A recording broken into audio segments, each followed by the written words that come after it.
Hello everyone, আমি Emdadul. Welcome to our channel. সামনে 2026-এর এপ্রিলের দিকে পশ্চিমবাংলা বিধানসভা নির্বাচন রয়েছে। আর সেই বিধানসভা নির্বাচনে তৃণমূল কংগ্রেস অর্থাৎ মমতা বন্দ্যোপাধ্যায়কে হারাতে ব্যর্থ হবে বিজেপি।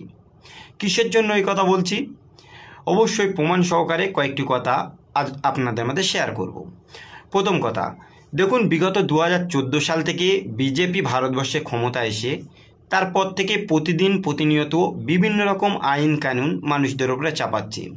সত্যি কথা বলতে, একটা দেশে ক্ষমতায় থাকা সরকার দেশের মানুষদের জন্য কি কি করা উচিত সেগুলো বিজেপি না করে কেবলমাত্র হিন্দু এবং মুসলমান এই যে ডিভাইডেশন করে তারা হিন্দুত্বের রাজনীতি দিনের পর দিন করছে। আর তা থেকে তারা কিছুটা সফলও হলে কিছু কিছু রাজ্যে তারা কিন্তু খুব ভালোভাবে ব্যর্থ হচ্ছে। বিশেষ করে পশ্চিমবাংলার মতো জায়গায় দেখুন, বিগত দিনে এখানে ইডি, সিবিআই বা অন্য অন্য দলগুলোকে দিয়ে এখানে বিভিন্ন রকম নেতা নেত্রী বা তৃণমূল কংগ্রেসের এমএলএ এমপিগুলোকে বিজেপির দলের দিকে নিয়ে যেতে সক্ষম হয়েছিল। কিন্তু আবার কালের বিবর্তনে এই সময়ে দেখতে পাচ্ছি বিভিন্ন বিজেপি থেকে যারা একসময় দল বদল করেছিল তৃণমূল কংগ্রেস থেকে, তারা আবার কিন্তু চলে আসছে এই তৃণমূল কংগ্রেসের দিকে। সুতরাং একটা জিনিস পরিষ্কার হয়ে গেল, বিজেপি যতই ইডি, সিবিআই এই সমস্ত জিনিস দিয়ে তৃণমূল কংগ্রেসের নেতা লিডারগুলোকে বিজেপিতে নিয়ে গেছে, তার থেকে সহজ পন্থায় কিন্তু আবার তারা তৃণমূল কংগ্রেসে ফিরে এসেছে। কারণ ওই একটাই, যদি কোনো দিন হিন্দু মুসলমানের ডিভাইডেশন করে জেতা যেত তাহলে পশ্চিমবাংলা অনেক আগেই জিতে যেত। সেরকম যাচ্ছে না বলে দীর্ঘদিন আমরা দেখতে পেয়েছি যে সমস্ত এমএলএ এমপি বা নেতা লিডারগণ বিজেপি আরএসএস থেকে এসেছে, আসার পরে বিভিন্ন দিন সাম্প্রদায়িক বক্তব্য, উস্কানিমূলক বক্তব্য, হিন্দু এবং মুসলমানের ভিতরে ডিভাইডেশন, এগুলো করার পরেও মানুষ তাদেরকে চায় না কেন? একসময় যাদেরকে 73টা মতো বিধায়ক ছিল তারা আজকের এতটা কমে এসেছে কেন? যাদের একসময় কম করে 18টার মতো সংসদ ছিল, এই সময় মাত্র কয়েকজন হাতে গোনা কিসের জন্য রয়েছে? আর বিভিন্ন দিন আমরা দেখতে পাচ্ছি বিধায়ক বা এমএলএ এমপি বিজেপি থেকে তারা ভাঙন হচ্ছে, তারা তাদের দলগুলোকে ছেড়ে দিচ্ছে কেন?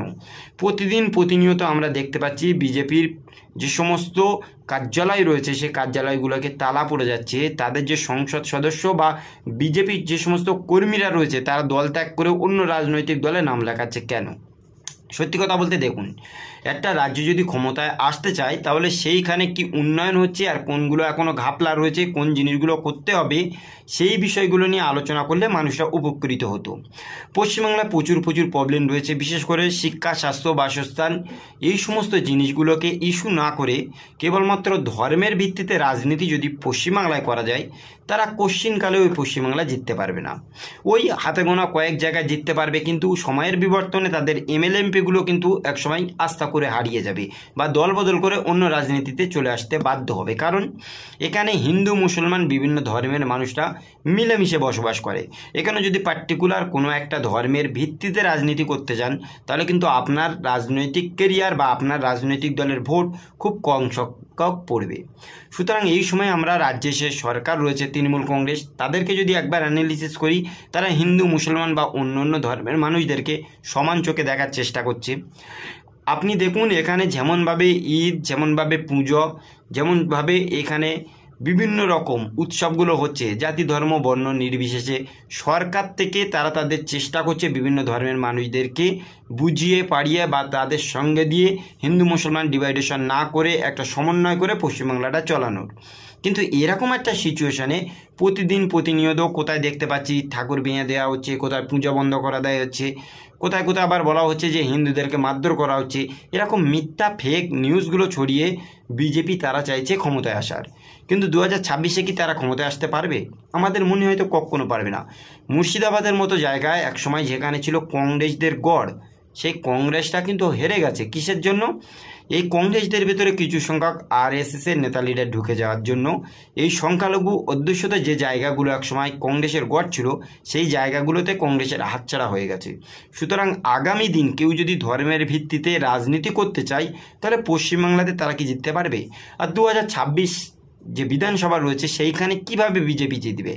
বিজেপির অন্দরে এই সময় যে গোষ্ঠীদ্বন্দ্ব চলছে আমরা দেখতে পাচ্ছি, বিশেষ করে তৃণমূল কংগ্রেস থেকে আসা বিভিন্ন নেতা এবং লিডাররা এই সময় বিজেপির নেতৃত্ব দিচ্ছে।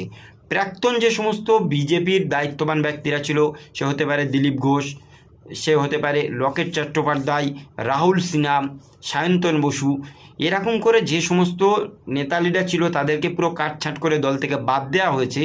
নব্য আসা বিভিন্ন রাজনৈতিক দলের নেতা লিডার, সে হতে পারে শুভেন্দু অধিকারী, সুকান্ত মজুমদার, এরা এই সময় বিজেপির বড় বড় মাথা আর কাঁথা হয়ে গেছে। সেই জন্য আদি বিজেপি যে সমস্ত নেতা লিডার রয়েছে তারা কিন্তু বিজেপিতে আর ভরসা করছে না। এই যে এখন আমরা দেখতে পাচ্ছি তাপসী মণ্ডল, হলদিয়ার একজন বিধায়ক, সে যখন দলবদল করেছে তারপরে বহু সংখ্যক নেতা এবং লিডার এই বিজেপির প্রাক্তন যারা একসময় বিজেপিটাকে দাঁড় করানোর চেষ্টা করছিল, তারা তৃণমূল কংগ্রেসের সঙ্গে যোগাযোগ করছে যে আমরাও দলবদল করব। কারণ শুভেন্দুর এত হারে উৎপাত বা শুভেন্দুর এত সাম্প্রদায়িক উল্টোপাল্টা কথাবার্তা, প্রাক্তন যে সমস্ত বিজেপিরা ছিল তাদেরকে বাদ দেয়া, এই সমস্ত জিনিসগুলো বিজেপির নেতা লিডার বা কর্মীরা খুব ভালো চোখে দেখছে না।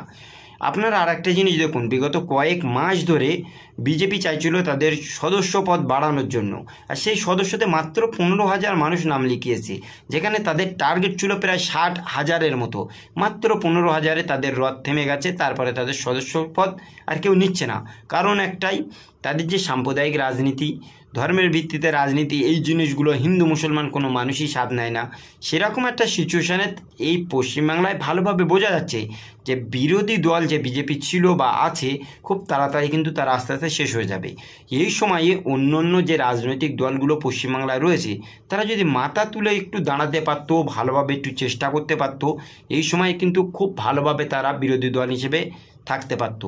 বিশেষ করে বামফ্রন্টের মতো দেখুন, এই বামফ্রন্টে প্রচুর শিক্ষিত ছেলেমেয়েরা রয়েছে, নেতৃত্ব দেওয়ার মতো যোগ্যতা রয়েছে, তারপরেও তারা সোশ্যাল নেটওয়ার্ক বা টিভির চ্যানেলে গিয়ে বিভিন্ন রকম বক্তব্য দেয়।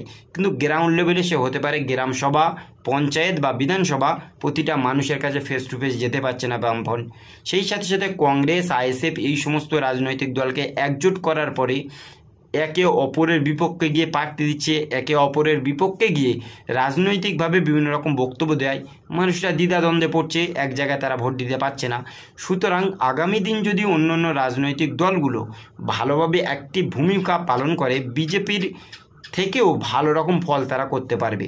ওই যে বিজেপি কতদিন ধরে হিন্দুত্বের রাজনীতি করবে, পশ্চিমবাংলার সহ ভারতবর্ষের বিভিন্ন ক্রাইসিস রয়েছে, সেই ক্রাইসিসগুলো বিজেপি না উত্থাপন করতে পারলে তাহলে তো অবশ্যই আস্তে আস্তে মানুষ কিন্তু বিজেপি থেকে মুখ ফিরিয়ে নেবে। সেই সাথে সাথে আর একটা জিনিস আপনাদের বলে রাখা উচিত, 2026-এর যে ভোটটা এবারে হবে, সেই ভোটের দিকে এখন থেকে বহু রাজনৈতিক দল কিন্তু ইন্ডিকেট করে বা তাদের গুটি সাজানোর চেষ্টা করেছে।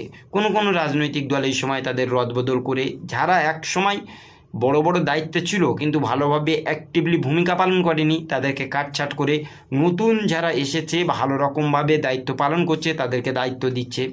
এই জন্য যে 2026-এর এপ্রিলে ভোট রয়েছে, সেই সময় এই পশ্চিমবাংলার একটা ভাইটাল পয়েন্ট। আর এই ভাইটাল পয়েন্টে কোন রাজনৈতিক দল ভোটটাকে হাসিল করবে, সেই চেষ্টা প্রতিটা রাজনৈতিক দল এখন থেকে শুরু করেছে। কিন্তু বিজেপি তারা যেভাবে চেষ্টা করছে সেটা তারা পুরোপুরিভাবে ব্যর্থ হচ্ছে। তাদের বিভিন্ন নেতা মন্ত্রী বা এমএলএ এমপিরা তো দলবদল করেই দিচ্ছে। তাদের যে সমস্ত কর্মীরা রয়েছে তারাও আর এই সাম্প্রদায়িক রাজনীতি চায় না। আর মিথ্যা দিয়ে কতদিন ধরে রাজনীতি চলবে? প্রতিনিয়ত মুসলিমদের ওপরে দায় চাপানো হচ্ছে, কোথাও বা হিন্দুদের পূজা পার্বণে বন্ধ, কোথাও বা হিন্দুদের প্রতিমাকে ভেঙে ফেলা হচ্ছে, কোথাও বা হোলি খেলাকে কেন্দ্র করে জুম্মার দিনে তাড়াতাড়ি বন্ধ করে দেওয়ার মিথ্যা যে অভিযোগগুলো এইভাবে মানুষদের কাছে ছড়াচ্ছে, বিশেষ করে কিছু সংখ্যক নিউজ মিডিয়া বা ইউটিউবাররা, এদেরকে মানুষ কতদিন ধরে বিশ্বাস করবে? তাই আগামী 2026-এ কোন রাজনৈতিক দল ক্ষমতায় আসবে সেটা ভীষণ একটা ভাইটাল পয়েন্ট। বিশেষ করে আমরা তো মনে করি বিজেপি আসবেই না, কারণ সাম্প্রদায়িক রাজনৈতিক দল পশ্চিমবাংলায় চলবে না। আপনারা আপনাদের মূল্যবান মতামত অবশ্যই কমেন্টে জানাবেন। কী মনে করেন 2026-এ কোন রাজনৈতিক দল ক্ষমতায় আসতে পারে? সুতরাং আজকের এই ভিডিওটি এই পর্যন্তই। দেখা হবে অন্য কোনো দিন অন্য কোনো টপিকে। সকলে ভালো থাকুন, সুস্থ থাকুন। Thank you.